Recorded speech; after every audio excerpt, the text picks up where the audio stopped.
Welcome to Celestial Insights, a weekly podcast that brings the stars down to earth. I'm your host, astrologer, coach, and intuitive Celeste Brooks. My purpose is to provide practical, unique, and insightful guidance to help you navigate the energies of the week like a boss. Hello, this is Celeste of Astrology by Celeste, and on this episode, I will discuss the astrology for the week of July 14th, 2024. First, a look back at the astrology. On Monday, July 8th, there were two transits that I was really interested in seeing how they would show up together. So the moon was in Leo, which is feisty and fiery and dramatic. Venus in Cancer was sextile Uranus in Taurus, and Mercury in Leo was sextile Jupiter in Gemini. And sextiles are opportunities, they're soft aspects. It's like it doesn't need to happen, but if you lean in a little bit, you can make something happen. And Venus rules women, and Cancer the sign of home, and Uranus under stress around Taurus, a physical health issue. And it was reported in the New York Times, I believe, that there had been a Parkinson's doctor who had visited the White House multiple times over the last year. And the press secretary of the United States, Karine Jean-Pierre, was being questioned about this by reporters. Why was the doctor there? Was he seeing President Biden? Does President Biden have a condition or Parkinson's? And it got really heated and really dramatic and really testy. And Mercury and Leo, Mercury was reporters, and they were aggressively asking about Jupiter. Jupiter rules doctors, about why the doctor was at the White House. And so that was really interesting to watch how that astrology showed up. If you want, you can go back and you can Google, I'm sure, and find the press conference and see it. It is just amazing when you see the astrology show up in real life and witness how it's unfolding. Now, the theme of this week is wrestling with a pig, and there are three big things I want you to think about as we move through this week. The first is that the Mars-Uranus conjunction at 26 Taurus is this week. And Mars and Uranus come together and meet every 2 years or so in their cycle. And Mars rules action, drive, energy. It's a planet of fighting and fornication. That's something Jessica Lanyadoo says that I love. Now, Mars is in detriment in Taurus, and it can act in extreme and ineffectual ways. So you may have already been noticing, I've been feeling this energy come in for weeks, noticing people overreacting to situations or suggesting solutions or actions to take that may seem extreme. And Uranus, the planet of awakenings. Uranus is the higher octave of Mercury, so people with strong Uranuses can be brilliant. So it can be thinking outside of the box, thinking about the future, scientific advancements or things that are ruled by Uranus. It rules elections. It rules abortions. It's a planet of sudden breaks. And when Uranus comes in, it can just spin things around. Actually, in outer space, Uranus spins on its side and backwards. So that is the nature of the planet Uranus. It's like a whirling dervish that can come in and clear everything out. Now, it's a planet of surprises. And, when someone wins the lotto, it's a Uranian event where their life changes immediately. When you have a breakup, it's a Uranian event where, okay, you and that person are no longer in the relationship. When you trip and fall, it's a Uranian event because you were walking along and the next thing you know, you're on the ground. So Mars, Uranus, when they come together, there is intensity. It can be kind of an explosive energy. Now, in sexual things, like your partner could ask you for something freaky deaky. It's hot sex on a platter kind of energy. But it's also, there's an energy of conflict available. And we're seeing it in the collective around what's going on around the world. So it's really important to recognize this energy coming up within yourself. Like, notice if you've been extra irritated lately or angry or needing to move your body, move your energy and work out more. That's a great way to dispel excess Mars energy. Yeah. Now, this conjunction is happening in a sextile with Neptune, the planet that rules the oceans, and Neptune spreads things easily. Yeah, I wrote down people running from a wall of water, Jakarta, Jaws. You're walking along the beach and all of a sudden you see a sneaker wave coming at you. This is kind of that energy of Mars, Uranus, and this sextile with Neptune kind of thing. And what people may be feeling this as is huge emotional waves. We had a new moon in Cancer where this conjunction was really close. So if you've been feeling big swells of emotion, and in fact today I was just walking my dog and all of a sudden I got nostalgic and I started tearing up and like crying in public. It wasn't like I didn't feel awful or terrible, but all of a sudden this like wall of emotion came over me out of nowhere. And it felt a little bit like an attack because, there were people around, and who wants to see other people seeing you crying? So that's kind of the energy about Mars, Uranus, and how it can show up in this sextile with Neptune on an emotional basis. Now, for the collective, it's important because it's at 26 degrees of Taurus is where Algol is, this feared fixed star. It is connotations of MEDUSA, and MEDUSA was this beautiful maiden who was punished by Athena for being attacked in her temple and turned into a monster where everyone who looked upon her, they would be turned to stone, and she was beheaded by Perseus, and that's why it's called the beheading star. So try not to lose your head symbolically is something that you can think about. And you may be seeing people, and it was very interesting seeing Corinne Jean-Pierre. She kind of almost lost her head a little bit when the reporters were questioning her. I mean, it's her job to answer questions. You could really see her irritation on her face.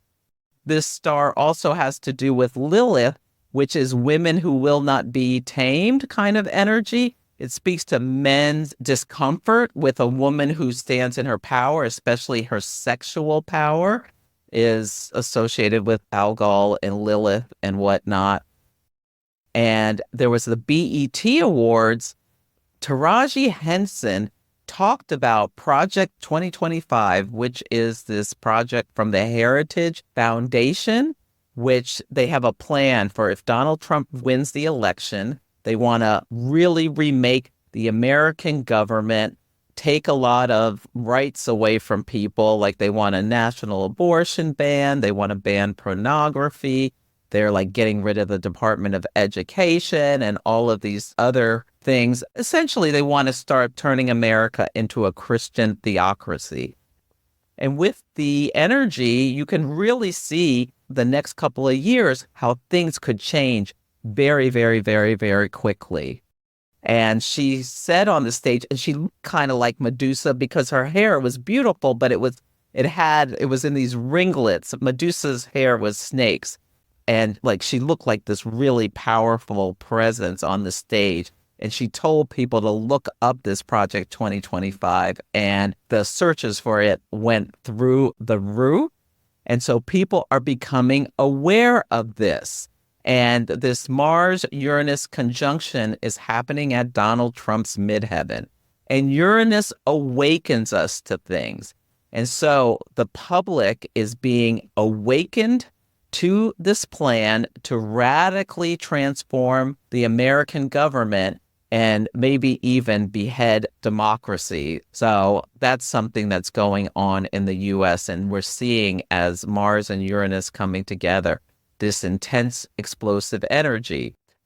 Also, the Republican National Convention is next week. And so wrestling with a pig, I wonder if there are going to be conflicts between protesters and police officers in the U.S. pig is a derogatory term for police officers. I get these titles and I don't know exactly how they're going to show up, but they always show up somehow. Like false advertising was the week of Neptune retrograde, where there was all this talk about how people felt the White House had been gaslighting them about President Biden's condition. And yeah, I'm really interested to see how wrestling with the pig is going to show up. So the transit perfects on Monday, and then we'll start seeing it lighten up. But it's a lot of intensity that we're experiencing this week.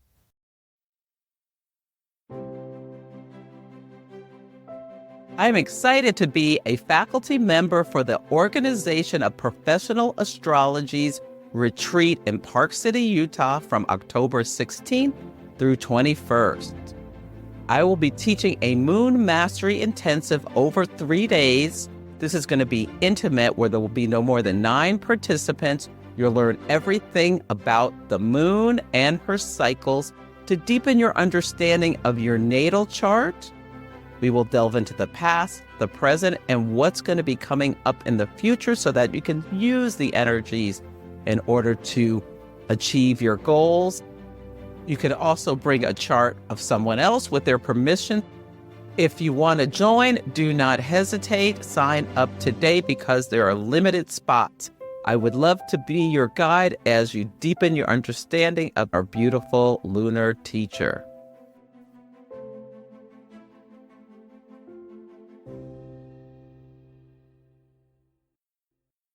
And the next thing I want to make you aware of, there's no big moon phase, but we have a gibbous moon at 10 degrees of Sagittarius. And this is noteworthy because it's conjunct Antares, which is one of the royal fixed stars. And royal fixed stars, when they merge with the planet, when a planet's connecting them, it magnifies the energy. And with Antares, it can be like unneeded intensity, where people can go from 0 to 100 really quickly. And I'm going to read to you from Bernadette Brady's book about Antares. And this book is Star and Planet Combinations, and it's on my list at my Amazon store, so you can check that out if you want to get it. The principle of Antares, the heart of the Scorpion, obsessive passion. It is the watcher of the West. To the Persians, the star was the god of the dead, Yima, and cast as one of their royal stars. It is suggestive of great success, worldly or otherwise. However, it also indicates that one can be the cause of their own undoing. The natural theme of this star is to generate success by going through a cleansing life and death experience. It can suggest one seeks intensity even when not required.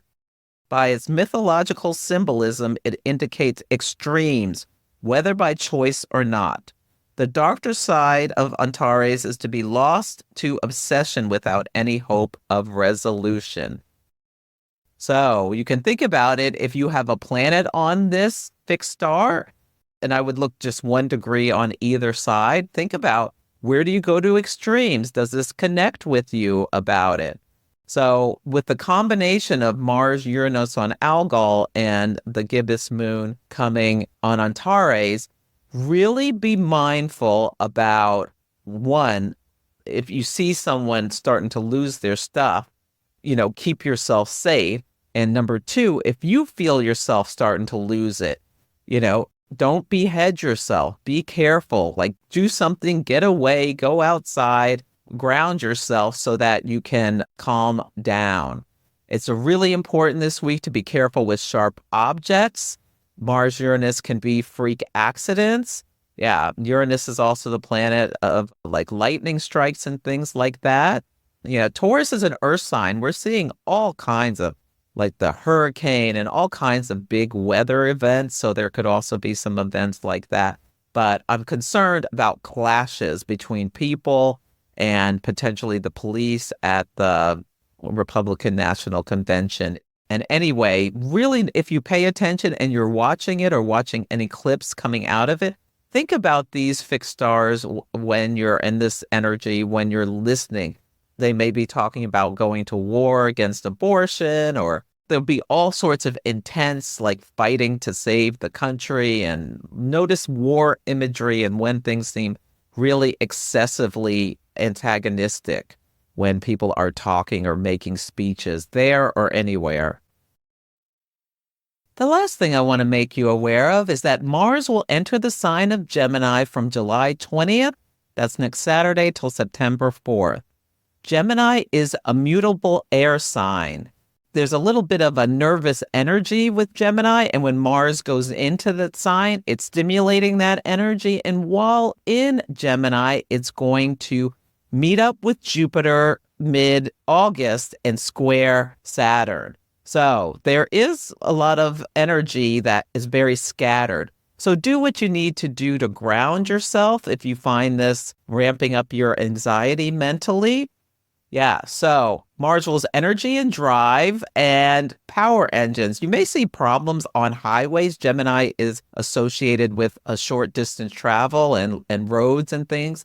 Travel hiccups, like Mars and Jupiter and Gemini. You really want to get going really fast. And then Saturn and Pisces get you, like it's blocking you, delaying you, slowing you down. It's going to be really interesting watching the Olympics with this energy because Mars is competition, Jupiter is the success and the winning, and Saturn is failure. And the thrill of victory and the agony of defeat will be on big display. I think we may be seeing lots of angry talking on social media. There may be in France. I think we're going to be seeing a lot of energy in France around the Olympics. That country is going through a lot of upheaval with recent elections and stuff. And it's going to be very, very loud. And I think people trying to upset the games in a lot of ways. So think about that as you watch the games, as Mars coming to Jupiter and Gemini and squaring Saturn. But for your own life, just be mindful, like this is like pedal to the metal energy. So be mindful, like you might start seeing people walking faster and things like that. You're going to also be seeing like an increase in misinformation with Mars and Gemini going to meet Jupiter. Misinformation that's meant to be deceptive, like in the US around the election, but in different places in the world, it'll be around different things. So I want to make you aware of that. On Sunday, the word of the day is temptation. The moon will enter the fixed water sign of Scorpio at 7:52 a.m. Pacific time, and it squares Pluto and Venus. So there is like, this can be temptation about wanting that extra cookie or, Sally or Bob in accounting. Like, you may notice them giving each other looks. Yeah, this is sexually charged, deep shadow energies may be coming up, and it's just good to recognize it if you're feeling like doing something naughty. On Monday, the word of the day is MEDUSA. So notice if you see anyone scapegoating a woman or attacking a woman, especially about her sexuality. On this day, I wrote down attacking a woman at the convention, like a confrontation between a police officer and a woman protester is the image I got in my mind. Mercury is in Leo. Leo is fixed fire, and Mercury in Leo can really be mouthy and dramatic. And it's King Conjunct Saturn and Pisces, both at 19 degrees. So I can see like someone getting really mouthy with an authority figure. Saturn rules the authority. And the authority figure says, no, you have to stand over here. They say no. There's this confrontation. And the woman winds up getting dragged off to jail or something like that. Yeah, that's something that we could be seeing in the collective somewhere around the world. Or something like that imagery. It could be a child with a teacher getting into it. Just like dramatic conversation. The sun in Cancer is squaring Chiron in Aries. So again, this is going to be a spotlight on, I think, Joe Biden's health issues. Something may be leaked about Joe Biden, the thing about him potentially, seeing a Parkinson's specialist. They're both at 23 degrees of their respective signs. And Chiron, Aries rules the head. So Chiron in Aries, you can think about that being a head wound or not thinking clearly, that sort of thing, and a spotlight on that on the day. This is a day Mars and Uranus meet at 26 Taurus on Algol. It's explosive energy. It can also be just very exciting. You may see people getting very stubborn and ground in their positions and not willing to budge. Yeah, that's what I'm getting with this. This is a day that Mercury enters its shadow. So it doesn't go retrograde until August 4th through August 28th. But there can be things that are coming up that starting this week that come back around to your attention during the retrograde phase. Like, so if someone commits to doing something that they're supposed to be doing mid-August, there may be a reversal. They may not be able to do it. Like you plan on going somewhere and there's bad weather, so it's canceled or something like that. So just be mindful. Things are not set in stone necessarily that are planned around this time. It's also best to not buy any electronic equipment or avoid big purchases because it suggests that during the retrograde, you could find out there's some kind of problem with it. Mercury retrogrades invite us to slow down, go within, take our time. So it's just a good time to double check things and be aware that there could be delays, disagreements, or plans can fall through when Mercury goes retrograde. If you are embarking on a new journey, experiencing a major life event, feeling stuck, trying to make a difficult decision, or just looking to make positive changes, astrology can provide life-changing insights. There are several ways to work with me. You can come for a 30, 60, or 90-minute astrology consultation depending on your needs. Ask me a burning question and I'll record a video for you.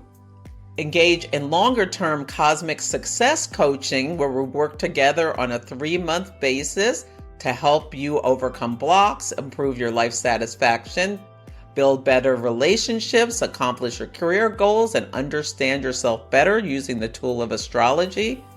Or mystic mentoring if you're an aspiring astrologer and want help with chart analysis techniques. Go to astrologybyceleste.com to check out my offerings. If you have any questions, you can email me at celeste@astrologybyceleste.com.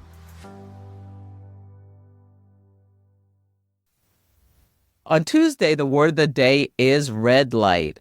This can be an emotional day. The moon in Scorpio is trine the sun in Cancer.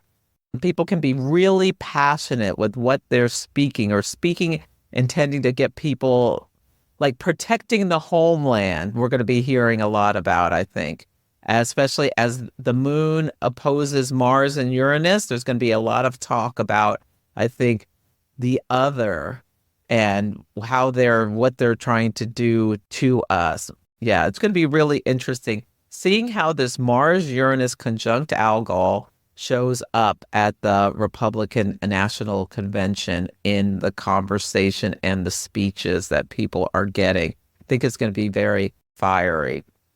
The moon will enter the sign of Sagittarius at 6:24 p.m. Pacific time. This can be a great time. Like, people may be very emotional, and this can be a great time to like somebody may break the emotion with when the moon enters the fiery sign of Sagittarius by cracking a joke. It's a great time if you're getting heated to get up and go for a walk, or do something to lighten the mood. I could just see someone cracking open a beer or pouring a glass of wine to calm themselves down or to lighten the energy. Sagittarius is mutable fire, and it's ruled by Jupiter, the planet of abundance. That it can be a little overindulgence when the moon is in Sagittarius. On Wednesday, the word of the day is celebrate.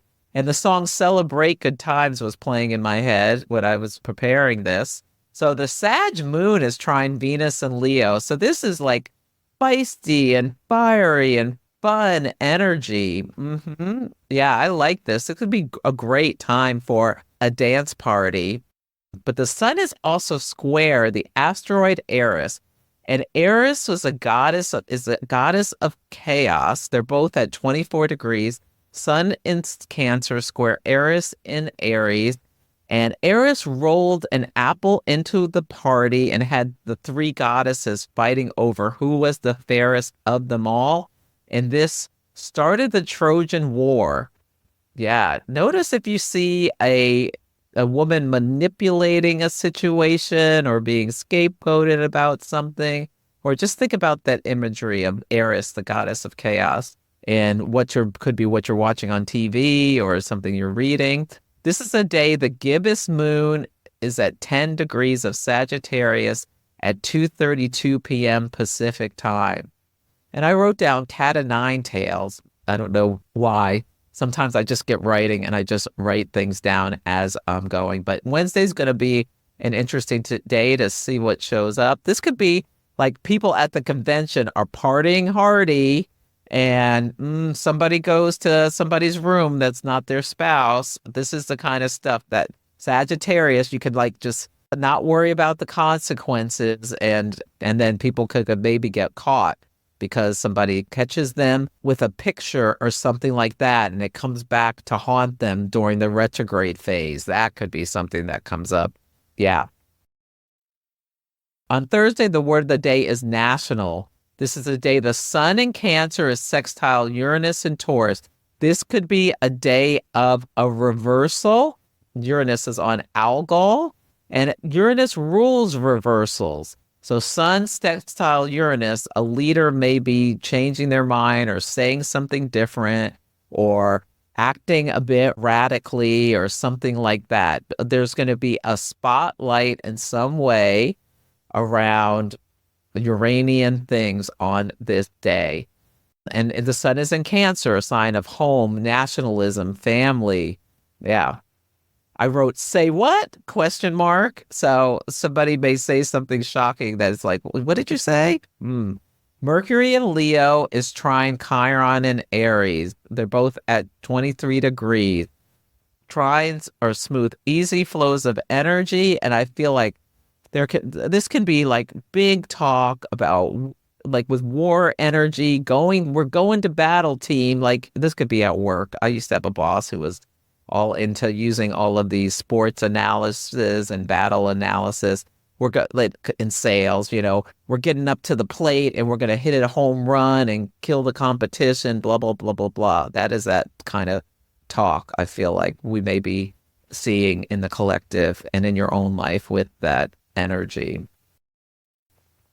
On Friday, the word of the day is grumpy. So some people who partied hardy Wednesday, Thursday night, by Friday, they're going to be really grumpy and wake up with a hangover. And because the moon enters Capricorn at 1:13 a.m. Pacific time. So you were out late Thursday night partying hardy. You had too much fun. You wake up grumpy on Friday. Now, Venus in Leo is trine the North Node in Aries. They're both at 9 degrees. So over this weekend and there are going to be people making connections. They could be love connections. They could be business connections that help you grow. The North Node is the North Node of destiny. The nodes are karmic of like you meet the person, people are meeting the people they're going to marry this weekend kind of energy. Oh, it could be really, really spicy. On Saturday, the word of the day is endings. Mars in Taurus is sextile Neptune in Pisces. Neptune is retrograde, so they're moving towards each other. Mars is moving in forward direction. Neptune's moving in backward direction. They're both at 29 degrees of the signs. This is the last anaretic degree of the sign. Now, Mars sextile Neptune, this can be like emotions leading to action or belief systems leading to actions, and the actions could be conflict. Like this is the holy war energy, willing to fight for your beliefs. And so notice conversations this week about where people get really passionate, intense about their belief systems. It can be a great day to end self-sabotaging behaviors. Mars is in detriment in Taurus, so it doesn't like to be there. And this could be like Mars, Neptune. Like You had so much to drink Thursday night. You felt so crappy Saturday. You're like, I quit, and like go on this new health plan. And then when Mars enters Gemini, you're like creating this plan and mentally thinking about all the things you need to take the action. That's happening at 1:42 p.m. Pacific time. Notice what you see that encompasses Mars in Gemini. Gemini rules the hands and the fingers. So be careful, especially like this could be like accidentally cutting your finger. Notice what house do you have Gemini in? Just Gemini on the cusp of? And there might be like a little problem. Mars is a great chimer when Mars goes into Gemini or when it enters the house. So pay attention to that. So that's it for this week's episode. Feel free to email me at celeste@astrologybyceleste.com with any astrology and action stories, or let me know how the daily themes are playing out for you. Take care, and I'll catch you next week. Thank you for listening to Celestial Insights. To learn more about my work, please visit my website, astrologybyceleste.com, where I offer personal readings, horary consultations, cosmic coaching, group events, and classes to help guide people to higher levels of fulfillment. You can also find me on Instagram, YouTube, TikTok, and Facebook at Astrology by Celeste. If you enjoyed Celestial Insights, please help others find the show. Follow, rate it 5 stars, or write a nice review. I would so appreciate it. I'm astrologer, coach, and intuitive Celeste Brooks, and I'll be back next week.